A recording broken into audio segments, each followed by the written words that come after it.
ദീപക് മോഹൻ ചേരുന്നു വയനാട്ടിൽ നിന്ന് നമുക്കൊപ്പം. Deepak Mohan, good morning.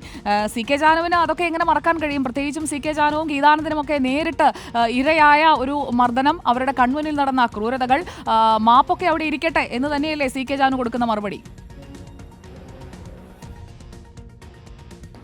Very good morning Sujaya Parvathi. Muthanga ഭൂസമരവുമായി ബന്ധപ്പെട്ടാണ് ആദിവാസി ഗോത്ര മഹാസഭയുടെ നേതാവായ സി കെ ജാനു കഴിഞ്ഞ ദിവസം എ കെ ആന്റണി പരാമർശിച്ചതിന് മറുപടി ശക്തമായ ഭാഷയിൽ പ്രതികരിച്ചിരിക്കുന്നത്.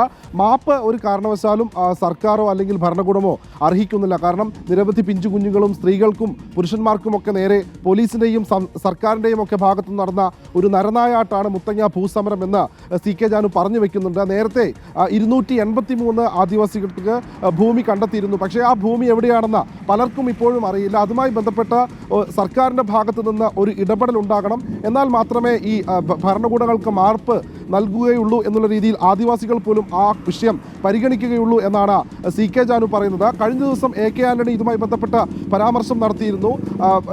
കേന്ദ്ര ഗവൺമെൻറ് അനുമതി, കേന്ദ്ര ഗവൺമെൻറ് നിരന്തരം ഈ വിഷയവുമായി ബന്ധപ്പെട്ട ഈ ആദിവാസികൾ മുത്തങ്ങ വനഭൂമിയിൽ സമരം നടത്തുന്നത് ഒഴിവാക്കണം, അവരെ വനത്തിൽ നിന്ന് പറഞ്ഞ് പുറത്തിറക്കി വിടണമെന്ന് അടക്കം എ കെ ആന്റണി പറഞ്ഞിരുന്നു. ഇത്തരത്തിൽ വയനാട്ടിൽ അന്നുണ്ടായിരുന്ന കർഷക സംഘടനകളും ഒപ്പം രാഷ്ട്രീയ പാർട്ടികളൊക്കെ തുടരെ അന്വേഷിച്ച് ഈ വിഷയം ഉന്നയിച്ചിരുന്നു. അതോടൊപ്പം കേന്ദ്രം 3 തവണ കേന്ദ്ര വനം പരിസ്ഥിതി മന്ത്രാലയം ഇതുമായി ബന്ധപ്പെട്ട 3 തവണ കത്തയച്ചിരുന്നു എന്നൊക്കെ എ കെ ആന്റണി പറഞ്ഞിരുന്നു. അതുമായി ബന്ധപ്പെട്ടാണ് ഇപ്പോൾ ഗോത്രമഹാ നേതാവ് സി കെ ജാനുവിൻ്റെ ഭാഗത്തു നിന്ന് ഒരു പരാമർശം ഉണ്ടാകുന്നത്.